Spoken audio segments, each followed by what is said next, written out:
우리가 묵상할 하나님의 말씀은 하박국 3장 16절부터 19절까지 말씀입니다. 제가 하나님의 말씀을 봉독하겠습니다. 내가 들었으므로 내 창자가 흔들렸고 그 목소리로 말미암아 내 입술이 떨렸도다.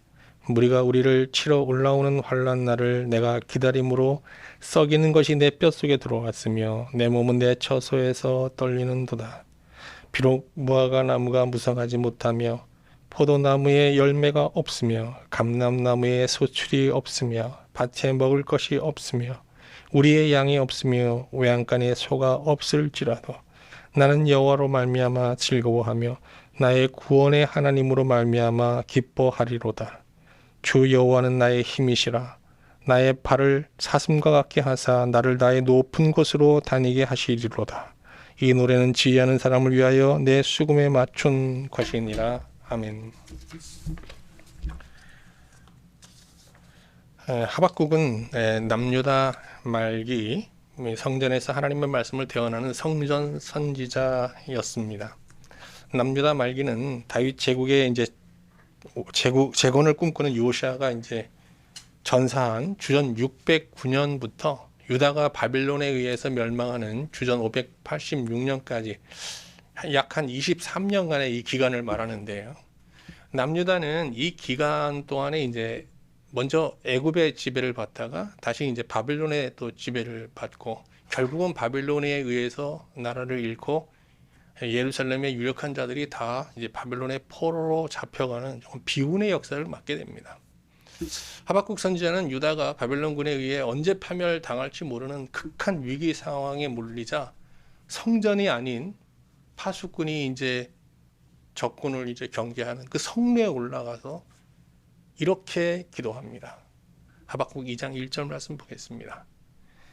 내가 내 파수하는 곳에 서며 성내에 서리라. 그가 내게 무엇이라 말씀하실는지 기다리고 바라보며 나의 질문에 어떻게 대답하실는지 보리라 하였더니, 하박국은 성내에 올라가 하나님, 이 교만하고 잔혹한 바벨론이 하나님의 백성 이스라엘을 위협하고 조롱하는 이 상황을 왜 방관하시는 것입니까? 라고 이제 묻고 있는 거죠. 사실 이거는 기도가 아니라 일종의 항변이죠.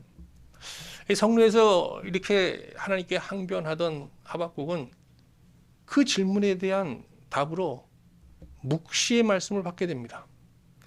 2장 2절 3절 말씀 보겠습니다. 여호와께서 내게 대답하여 이르시되 너는 이 묵시를 기록하여 판에 명백히 새기되 달려가면서도 읽을 수 있게 하라. 이 묵시는 정한 때가 있나니 그 종말이 속히 이르겠고 결코 거짓되지 아니하리라. 비록 더딜지라도 기다리라. 지체되지 않고 반드시 응하리라. 묵시는 히브리어로 하자라고 하는데 그 뜻은 비밀 폭로입니다. 비밀 폭로. 그러니까 하박국은 받은 묵시를 통해 남유다가 겪고 있는 이 비운의 역사 속에 숨겨져 있는 세 가지 비밀을 깨닫게 돼요. 첫 번째 비밀은요, 바벨론이 유다를 위협하는 이 작금의 이 상황이 하나님께서 교만한 바벨론을 들어 유다의 교만을 심판하시는 하나님의 심판이라는 것입니다. 하나님께서 이게 방관하시는 게 아니라 사실 이렇게 주도하시면서 지금 바벨론을 들어 유다를 좀 치시는 거예요. 두 번째 비밀은 유다를 향한 하나님의 심판은 궁극적 목적이 파멸이 아니라는 거예요. 구원을 위한 심판이라는 거예요. 세 번째 비밀은 하나님께서는 바벨론을 들어 이스라엘 심판하시는 과정에서 이스라엘을 새 이스라엘로 거듭나게 하시는데 그 후에 이 교만한 바벨론을 엄밀하게 심판하신다는 것입니다. 하박국과 함께 동시대 선지자로 사역한 예레미야도 하박국이 받은 이 묵시에 부합하는 예언의 말씀을 선포했었죠. 예레미야서 전체에 있지만 1장 10절 말씀만 볼까요? 보라, 내가 오늘 너를 여러 나라와 여러 왕국 위에 세워 내가 그것들을 뽑고 파괴하며 파멸하여 넘어뜨리며 건설하고 심게 하였느니라 하시니라. 하나님께서 이스라엘 유다를 심판하신 후에 다시 재건하신다는 거예요. 실제로 유다는 하박국과 예레미야의 예언대로 바벨론에 의해서 멸망당하지만 바벨론 70년 포로 기간 동안 정말 성령을 통해 하나님의 새 백성으로 거듭나게 됩니다. 하박국의 표현을 하면 그 심령의 부흥을 경험하게 되는 거예요. 그런데 하박국 선지자는 이 받은 묵시의 말씀으로 자신과 유다를 바라보고 돌아보면서 기도하다가 유다가 포로 생활 70년을 통해서 누리게 될 그 부흥이라는 구원, 거듭남의 구원을 미리 맛보게 돼요. 그러면서 뭐 성로에서 하나님 앞에 원망하던 기도를 멈추고 이제 하나님의 멸망의 위기 앞에서 두려워 떨고 있는 백성들을 위해서 이렇게 중보합니다. 하박국 3장 2절 말씀 볼까요? 여호와여, 내가 주께 대한 소문을 듣고 놀랐나이다. 여호와여, 주는 주의 일을 이 수년 내에 부응하게 하옵소서. 이 수년 내에 나타내시옵소서. 진노 중에라도 긍휼을 잊지 마옵소서. 하박국 선지자는 그가 누리고 있는 이 심령의 부흥을 전할 목적으로 한 찬송시를 이제 작시하게 되는데 그것이 바로 하박국서 3장 내용이죠. 이 찬송시에서 하박국 선지자는 자신이 이 새 존재로 거듭나는 그 심령의 어떤 부흥을 경험하는 과정에서 경험했던 두 체험을 소개하고 있어요. 하나는 이 거룩한 떨림의 체험이고요. 다른 하나는 초월적 기쁨의 체험입니다. 뭐 하박국뿐만 아니라 모든 시대 모든 신자들, 뭐 정말 거듭남의 구원을 열망하는 신자들은 이 두 체험을 통해서 이제 하나님의 새 존재로 거듭나게 되는 겁니다. 먼저 그가 묵시의 말씀을 붙잡고 기도하면서 경험했던 그 첫 번째 거룩한 떨림의 체험부터 살펴보겠습니다. 하박국은 하나님의 이제 임재 속에서 묵시를 받았거든요. 하박국은 성루에서 기도하던 중 하나님께서 시내산에서 자신이 서 있는 예루살렘 성을 향해 오시는 것을 보게 됩니다. 하박국은 하나님을 보았어요. 근데 하나님께서 햇빛보다 더 강한 영광의 빛 속에 계셨기 때문에 그 형체를 보지는 못했던 것 같습니다. 그래서 뭐 하나님 형체에 대한 묘사는 없어요. 그런데 하박국은 영광 가운데 거하시는 그 하나님의 현원 앞에서 기뻐해야 되는데 기뻐하지 않고 두려워 떱니다. 왜 그런 영광 중에 위하시는 하나님을 보면서 이렇게 두려워해질까요? 하박국서 3장 4절 말씀 보겠습니다. 그의 광명이 햇빛 같고 광선이 그의 손에서 나오니 그 권능이 그 속에 감추어졌도다. 그 영광의 빛 속에 어마어마한 권능이 감춰져 있었는데 이 권능이라는 것이 그 하나님처럼 되고자 하는 세상의 모든 교만을 무너뜨리는 아주 파괴적인 힘이거든요. 하박국서 3장 6절 말씀 볼까요? 그가 서신즉 땅이 진동하며 이 권능이 땅을 흔드는 거예요. 보신즉 여러 나라가 전율하며 영원한 산이 무너지며 무궁한 작은 산이 엎드려지며 여기서 산이라는 것은 하나님처럼 되고자 하는 이 세상에 있는 모든 어떤 교만한 세력들을 뜻하는 거겠죠. 이것들이 다 이제 무너지는 거예요. 무너뜨리는 거예요. 근데 이 하박국은 그 하나님의 현을 이 권능 앞에서 자기 그 어떤 하나님처럼 되고자 하는 어떤 교만을 기둥으로 해서 세워졌던 그 내면 체계가요 완전히 그 와르르 무너지는 경험을 하게 됩니다. 그걸 이렇게 표현하고 있어요. 7절 보면요. 내가 본즉 구산의 장막이 환란을 당하고 미디안 땅의 휘장이 흔들리는도다.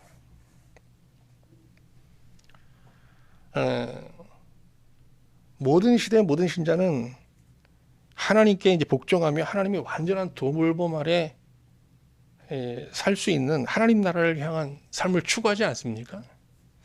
그런데 하박국은 하나님 앞에 그 교만한 마음이 다 무너진 상태에서 하박국은 그 하나님 나라를 향하는 그 여정 가운데 그 길 앞에 그 길을 가로막는 거대한 바다와 강을 보게 됩니다. 많은 신자들이 이 거대한 바다와 강 앞에서 이 하나님 나라를 향하던 여정을 멈추고 또 때로는 하나님을 원망하며 시험에 들게 되는데 근데 하나님은 우리가 가야 할 이 구원의 길을 가로막고 있는 바다와 강을 보시고 분노하시면서 친히 용사가 되어 싸우십니다. 이것을 이제 하박국이 이제 목도하게 되는 겁니다. 하박국서 3장 8절 말씀 볼까요? 여호와여 주께서 말을 타시며 구원의 병거를 모시오니 강들을 분이 여기심이니이까 강들을 노여워하심이니이까 바다를 향하여 성내심이니이까. 지난 시간에 말씀드렸다시피 고대 사상에서 이 강과 바다는 우주의 질서를 혼란케 하는 혼돈의 세력, 뭐 어둠의 세력으로 이제 이렇게 상징되고 있거든요. 세상의 우주의 질서를 가로막는 혼란의 세력이 실제하듯이 신자의 내면에도요, 하나님의 질서를 가로막는 바다와 강이 실제합니다. 사도 바울은 그 하나님 나라의 질서를 가로막는, 우리의 순종을 가로막는 그 바다와 강을 죄의 세력과 육신, 사르크로 본 겁니다. 엄청난 영적 통찰력이죠. 우리도 이걸 볼 수 있어야 되는 거예요. 그래야 이게 이제 영적 세계가 열리는 거예요. 신자가 하나님 말씀에 순종하며 그 심령의 하나님 나라를 누리려면 반드시 이 죄의 세력과 육신이라는 혼돈의 바다와 강을 건너야 되는 거예요. 근데 뭐 건너려면 그 앞에 그 바다와 강이 가로막고 있는 걸 알아야 될 거 아니에요. 시내산에서 하나님과 언약을 맺고 이제 하나님의 백성이 된 이스라엘이 가나안 땅에 들어가서 이제 하나님 나라를 이루게 되는데 그 과정에서 그들이 홍해를 건너잖아요. 그리고 요단강을 건너요. 마찬가지거든요. 물론 구원의 길을 가로막고 있는 이 죄의 바다와 육신의 강은 결코 뭐 신자의 의지로만 건널 수는 없죠. 그런데 하박국은 하나님의 전투에 동참합니다. 함께 참여하거든요. 그래서 이 죄의 세력이라는 바다 육신의 강을 상대로 전투에 참여하게 되면서 이 바다와 강을 건너는데 이 과정에서 하박국은 창자가 흔들리고 입술과 뼛속까지 떨리는 굉장한 말하는 거룩한 떨림의 체험을 하게 되는 거예요. 하박국서 3장 16절 말씀 볼까요? 내가 들었으므로 내 창자가 흔들렸고 그 목소리로 말미암아 내 입술이 떨렸도다. 무리가 우리를 치러 올라오는 환난 날을 내가 기다림으로 썩이는 것이 내 뼈에 들어왔으며 내 몸은 내 처소에서 떨리는도다. 이 우리 존재 자체가 완전히 다 떨리면서 무너지고 떨리고 하나님 앞에서 이렇게 무너지는 이 거룩한 떨림의 체험, 이게 없이는 우리는 새 존재로 거듭날 수 없는 겁니다. 지금 하박국이 경험하는 이 떨림의 체험은 황골탈퇴 과정이거든요. 우리 존재가 거듭나기 위해서는 반드시 겪어야 되는 하나의 고난의 과정인 것입니다. 하박국은 하나님의 현존 속에서 자기의 교만을 회개하며 하나님의 전쟁에 동참하면서 이제 죄의 바다와 강을 건너서 하나님 질서에 복종하는 새로운 내면 질서를 가지고 이제 하나님을 섬기게 되는데, 이런 과정, 일련의 과정을 그는 뭐라고 했냐? 믿음이라고 했어요. 믿음. 우리 하박국서 말씀 보겠습니다. 하박국서 2장 4절 말씀. 보라, 그의 마음은 교만하여 그 속에서 정직하지 못하나 의인은 그의 믿음으로 말미암아 살리라. 그는 이렇게 이제 믿음을 통해서 이제 이렇게 하나님께 순종할 수 있는 의인의 지위를 얻게 되잖아요. 그러면서 이제 하나님과 교제하게 되는데, 이 교제를 통해서 그는 여태까지 경험하지 못했던 아주 초월적 기쁨을 체험하게 됩니다. 그러면 지금부터 하박국이 의인으로서 하나님과 교제하면서 체험한 이 초월적 기쁨에 대해서 한번 살펴보도록 하겠습니다. 우리가 흔히 세상에서 경험하는 기쁨은 대부분 형통한 상황이나 상대적 비교를 통해서 얻는 거잖아요. 다 그렇잖아요. 뭐 바라던 바가 이루어졌다든지, 뭐 문제가 해결됐다든지, 아니면 다른 사람들보다 더 아주 럭키한 어떤 뭐 행운을 얻게 되었다든지, 이럴 때 이제 우리가 행복감을 느끼고 기뻐하게 되죠. 그런데 하박국이 지금 누리고 있는 이 기쁨은 상황을 초월하는, 뭐 세상에 주는 기쁨과 수준을 달리하는 거죠. 그런 기쁨입니다. 신자가 누리는 영생 안에서 누리는 기쁨은 어떤 상황에서도 누릴 수 있고 상황에 영향을 받지 않는 거예요. 그리고 어떤 상황도 인내하며 극복할 수 있는 이 초월적 기쁨인 것입니다. 지금 하박국과 유다는 그 무엇으로도 기뻐할 수 없는 정말 절망적 상황에 처해 있잖아요. 하박국은 오늘 우리가 묵상한 이 찬송시에서 이 절망적 상황을 이렇게 비유하고 있습니다. 하박국 3장 17절 말씀 볼까요? 비록 무화과 나무가 무성하지 못하며 포도나무에 열매가 없으며 감람나무에 소출이 없으며 밭에 먹을 것이 없으며 우리의 양이 없으며 외양간에 소가 없을지라도. 하박국 선지자가 말하는 무화과 나무가 무성하지 못하며 포도나무 열매가 없으며 감람나무에 소출이 없으며 밭에 먹을 것이 없으며 우리의 양이 없으며 요양간에 소가 없는 상황은 현재 하박국과 이스라엘이 유다가 맡고 있는 아주 비참한 현실이잖아요. 여러분과 저도 이렇게 이제 어떤 때 일을 하다 보면 이렇게 뭐가 안 되는 일이 막 겹쳐서 오는 때가 있잖아요. 그러면 어떻게 됩니까? 조금 처음엔 인내하고 이렇게 안정을 하다가 이게 어느 정도 되면 이제 막 분노를 이기지 못하고 절망하고 좌절하고 그렇게 되지 않습니까? 그런데 하박국과 유다의 비유는 여기서 끝나는 게 아니잖아요. 그들은 곧 바벨론에 의해서 나라와 성전을 잃고 바벨론의 포로로 잡혀가 노예로 살게 됩니다. 이게 뻔한 거예요. 그런데 이런 정말 극한 상황에서 하박국은 지금 기뻐하고 있는 거예요. 말이 안 되는 얘기죠. 이런 상황에서 기뻐한다는 거. 하박국서 3장 18절 말씀 볼게요. 그가 기뻐하는 이유가 뭡니까? 나는 여호와로 말미암아 즐거워하며 나의 구원의 하나님으로 말미암아 기뻐하리로다.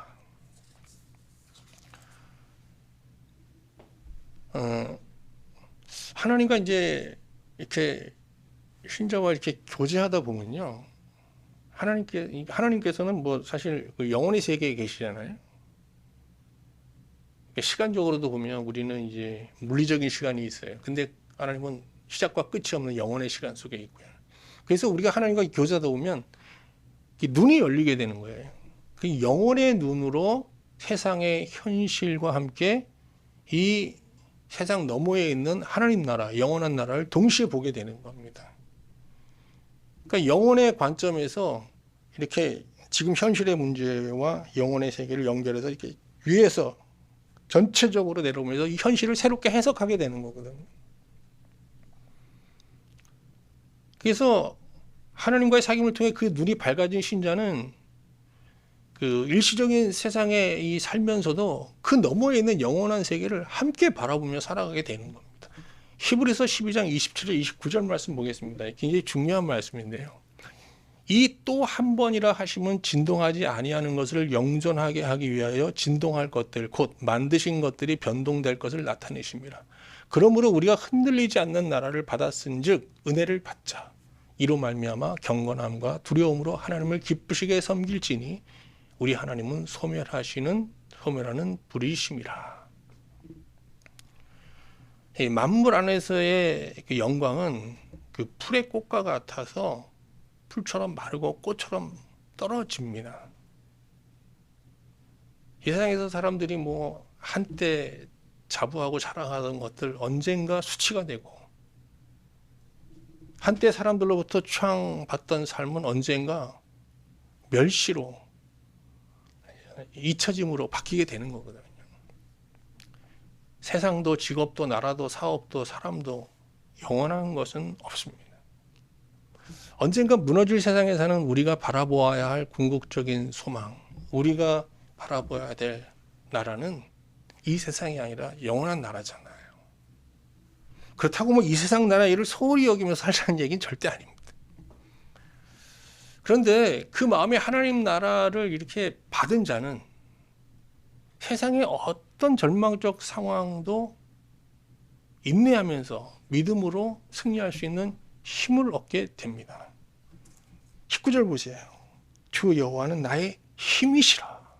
하나님께서 힘을 주세요. 이 힘은 뭐냐? 하나님으로 인하여 기뻐하는 그 기쁨이거든요. 이 기쁨이 힘이 되는 거예요. 그래서 볼게요. 나의 발을 사슴 같게 하사 나의 높은 곳으로 다니게 하시리로다. 저도 이제 그 뭐 군대 있을 때 민통선 안에서 근무하다 보면 이렇게 도루들이 막 뭐 아주 천백고지에서 근무했는데 그 높은 줄령을 막 뛰어넘어 다니거든요. 보면 참 아름답고 뭔가 이게 막 보기만 해도 생기가 막 솟아나는데요.